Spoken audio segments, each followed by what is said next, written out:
అంటే ఇప్పుడు ఏ ఏజ్‌కి ఫుడ్ అనేది పెట్టొచ్చు? చాలామంది 6 మంత్స్‌కో, 3 మంత్స్‌కో కారం పెట్టేసామని చెప్తుంటారు. 90స్‌లో ఎగ్జాక్ట్‌గా.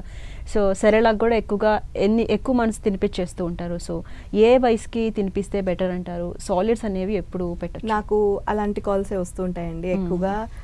మా బేబీకి 4 మంత్స్ నిండిపోయాయి, సాలిడ్ పెట్టేయచ్చా? లేకపోతే 5 మంత్స్ నుంచి పెట్టేయచ్చా అని ఎక్కువగా అడుగుతారు. Yes. So always remember you have to start solids ఒక బేబీకి only after completion of 180 days from birth. Mostly that is 6th month complete అయ్యాక 7వ నెలలోకి వచ్చాకనే సాలిడ్ ఫుడ్ అనేది మనం స్టార్ట్ చేయాలి. అంటే ఎప్పుడు కారం కూడా పెట్టేయచ్చు. లేదండి. కారాలు అవి కాదు, మనం చాలా మైల్డ్గా స్టార్ట్ చేస్తాం. ఎందుకంటే 6 నెలల వరకు తల్లి పాలే తాగుతారు, లేకపోతే ఫార్ములా కానీ బర్రెపాలు కానీ Yes. రికమెండ్ చేస్తాం.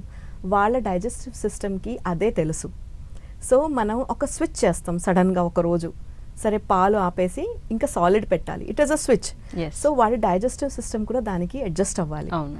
సో ఫస్ట్ ఆఫ్ ఆల్ బాడీకే అర్థం కాదు ఇది సడన్గా ఏమొచ్చింది అని. సో కొంచెం ఇటు అటు బిహేవ్ చేస్తుంది అనమాట బాడీ. ఒక్కొక్కసారి కొంతమంది పిల్లలకి మోషన్స్ అయిపోతాయి, కొంతమంది అసలు తినరు, గ్యాస్ అవుతుంది. ఇలాంటివన్నీ ఒక్క నెల రోజులు ఆ బాడీకి ఆ స్టమక్కి అడ్జస్ట్ అవ్వడానికి టైం పడుతుంది.